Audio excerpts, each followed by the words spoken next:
button to subscribe my channel and also click the bell icon to get notifications of all my latest uploads. Hello children, welcome to my channel. ये playlist specially आपके request पर class 7th maths के लिए बनाई गई है। इस video में हम प्रॉपर्टीज ऑफ इंटीजर्स के बारे में डिस्कशन करेंगे। तो आइए इंटीजर्स की पहली प्रॉपर्टी के बारे में बात करते हैं। Properties of addition and subtraction of integers. Integers क्या होते हैं ये तो हम पहले ही डिस्कस कर चुके हैं। आइए इनकी प्रॉपर्टीज डिस्कस करते हैं। सबसे पहले हम देखेंगे क्लोजर प्रॉपर्टी, और क्लोजर प्रॉपर्टी को हम एडिशन और सब्ट्रैक्शन दोनों में देखेंगे कि इंटीजर्स के लिए ये वैलिड है या नहीं है।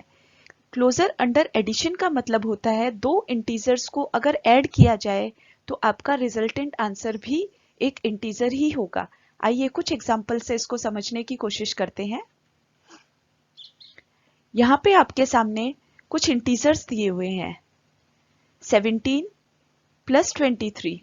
इन दो इंटीजर्स को अगर हम ऐड करते हैं तो हमारा रिजल्टेंट आंसर आता है 40। 40 भी एक इंटीजर ही है, इसीलिए हम कह सकते हैं integers are closed under addition. Second example देखते हैं। इसमें मैंने एक नेगेटिव इंटीजर लिया है और एक पॉजिटिव इंटीजर लिया है। इन दोनों को ऐड करने पे हमारा रिजल्टेंट आंसर भी एक इंटीजर ही आता है, इसलिए हम कह सकते हैं integers are closed under addition. एक और एग्जाम्पल मैंने लिया है, इसमें हमने दोनों इंटीजर्स नेगेटिव लिए हैं। उन दोनों को ऐड करने पे रिजल्टेंट आंसर भी हमारा नेगेटिव आता है, जो कि एक इंटीजर है, इसलिए हम कह सकते हैं integers are closed under addition.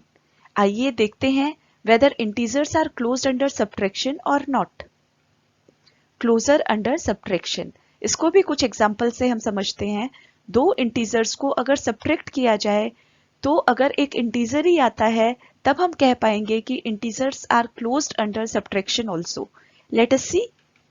यहाँ पे मैंने दो इंटीजर्स लिए हैं 17 एंड 23 और इनको मैंने सब्ट्रैक्ट किया है, तो रिजल्टेंट आंसर हमारा आता है -6, जो कि एक इंटीजर है, इसलिए हम कह सकते हैं integers are closed under subtraction. फिर मैंने एक पॉजिटिव और एक नेगेटिव इंटीजर लेके देखा है, इनको सब्ट्रैक्ट किया है, तब भी हमारा रिजल्टेंट आंसर नेगेटिव ही आता है, इसलिए हम कह सकते हैं integers are closed under subtraction. फिर मैंने तीसरा एग्जांपल लिया है जिसमें दोनों इंटीजर्स नेगेटिव लिए हैं और फिर इनको सब्ट्रैक्ट किया है, तब भी हमारा रिजल्टेंट आंसर एक इंटीजर ही आता है, इसलिए हम कह सकते हैं integers are closed under addition as well as under subtraction. आइए देखते हैं दूसरी property, commutative property. Commutative property का मतलब होता है integers can be added in any order. यहाँ पे मैंने आपको इस प्रॉपर्टी को जनरल फॉर्म में लिख के दिखाया है। अगर a एंड b दो इंटीजर्स हैं तो हम उसको किसी भी ऑर्डर में ऐड कर सकते हैं। आइए देखते हैं एग्जाम्पल के साथ। आर द फॉलोइंग इक्वल, यहाँ पे हमने दो इंटीजर्स लिए हैं -8 एंड -9।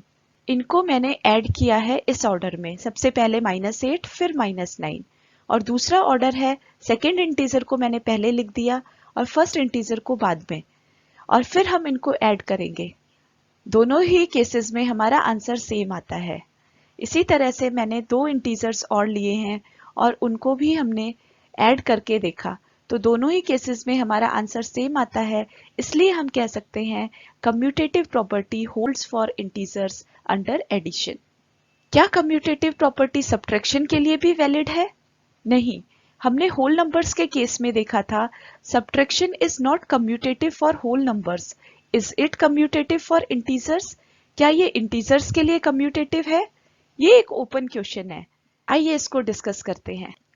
कोई भी दो इंटीजर्स ले लेते हैं, छोटे इंटीजर्स लेते हैं, जैसे -1 हमने लिया और दूसरा इंटीजर हमने लिया -2। इन दोनों को हमें सब्ट्रैक्ट करना है। सब्ट्रैक्ट करने पे हमारा आंसर आता है 1। इसी को अगर हम दूसरे ऑर्डर में देखें, -2 अगर हम पहले लिखते हैं और फिर हम -1 लिखते हैं,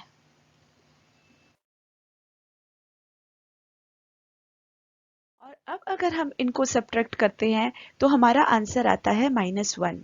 तो क्लियरली दोनों आंसर सेम नहीं है, दोनों केसेस में हमारा आंसर अलग अलग आ रहा है, इसलिए हम कह सकते हैं subtraction is not commutative for integers. Integers में कम्यूटेटिव प्रॉपर्टी एडिशन के लिए तो वैलिड है, लेकिन सब्ट्रैक्शन के लिए ये वैलिड नहीं है। आइए डिस्कस करते हैं अगली प्रॉपर्टी, एसोसिएटिव प्रॉपर्टी। इस प्रॉपर्टी को समझने के लिए हम जनरल फॉर्म की हेल्प लेंगे। यहाँ पे मैंने जनरल फॉर्म लिख दी है। इसमें हमने 3 इंटीजर्स लिए हैं, a, b, c। अब इसको आप ध्यान से देखिए। यहाँ पे मैंने क्या किया है, लेफ्ट हैंड साइड में लास्ट के 2 इंटीजर्स को पहले ऐड किया है और फिर उसको फर्स्ट इंटीजर में ऐड कर दिया है।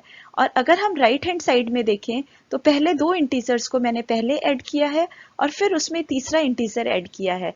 एसोसिएटिव प्रॉपर्टी कहती है कि 3 इंटीजर्स को हम किसी भी ऑर्डर में ऐड कर सकते हैं। आइए इसको कुछ एग्जाम्पल से समझते हैं।